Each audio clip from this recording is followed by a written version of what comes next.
Bonjour tout le monde. L'action du SNES pour nos droits statutaires en matière de santé est importante. Nous avons récemment gagné des nouveaux droits sur le temps partiel thérapeutique pour les titulaires ou le congé grande maladie pour les contractuels. Notre combat sur ce qui commence à être appelé le congé menstruel a commencé.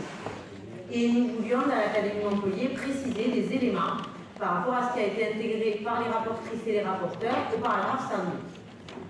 Depuis quelques années, il est enfin reconnu qu'il n'est pas normal d'être cloué au lit quand on a ses règles. Les médecins commencent à être de plus en plus formés au repérage de l'endométriose. Le syndrome des ovaires polykystiques et d'autres pathologies féminines expliquent des symptômes que l'on peut commencer à soigner. Dans ce cadre, nous devons obtenir un congé particulier pour dysménorrhée incapacitante, nom que nous préférons à congé menstruel, pour ne pas laisser penser que toutes les femmes auraient besoin de ce congé tous les mois.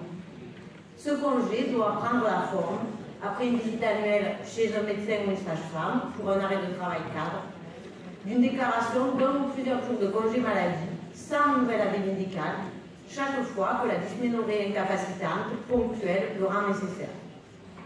Les femmes se sont battues pour que la médecine s'intéresse à leur santé non reproductive.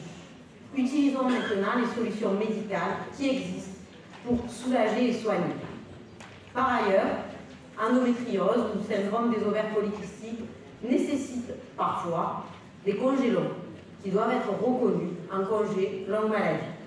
Ensemble, faisons en sorte que nos droits statutaires en matière de santé prennent en compte la santé de tous et de toutes.